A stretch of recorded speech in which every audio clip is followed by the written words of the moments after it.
2025 թվականի դեկտեմբերի կեսերից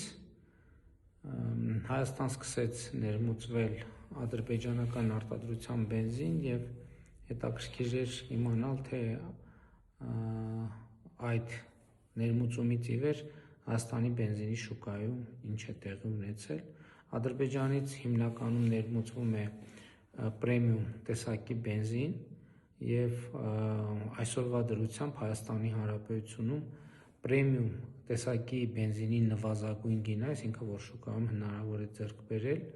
նվազել է 15%-ով և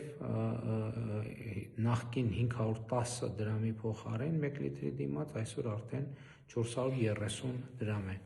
Իդեպ 2 օր առաջ արդեն Ադրբեջանից Հայաստան է ներմուծվել նաև դիզվառելիք և դիզվառելիքի գինը արդեն այս ընթացքում նվազել է, նվազագույն գինը շուկայում նվազել է 2%-ով, նաև ռեգուլյար բենզինի գինն է նվազել դեկտեմբերի համեմատ մոտավորապես 8%-ով, այսինքն եթե դեկտեմբերի 11-ին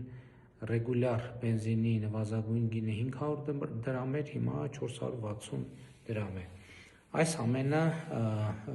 խաղաղության օրակարգի և խաղաղության արդյունքներն են և խաղաղության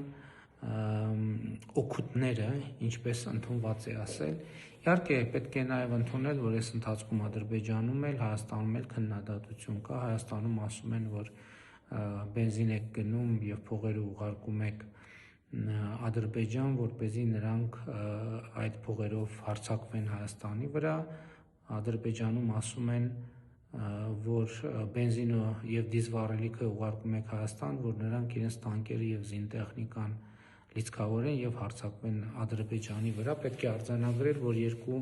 մտահոգությունն էլ տեղին չեն, որովհետև Ադրբեջանի և Հայաստանի միջև խաղաղություն է հաստատված, այդ խաղաղությունը գնալով կդառնա ավելի ու ավելի ինստիտուցիոնալ և այդ մտահոգությունները պարզապես տեղ չունեն և պետք է արձանագրել նաև, որ նման մտայնությունները գոնե Հայաստանում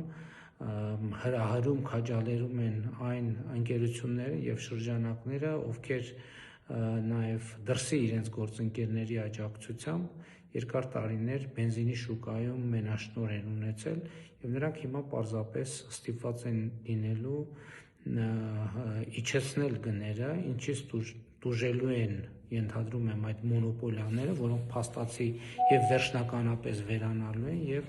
օգտվելու են Հայաստանի Հանրապետության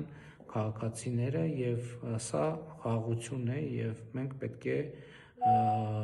խաղաղության մեջ ապրելուն սովորենք և խաղաղության օգուտների հետ հարաբերվելուն նույնպես սովորենք, ինչը և ուրախությամբ եմ արձանագրում, որ Հայաստանի Հանրապետությունը անում է։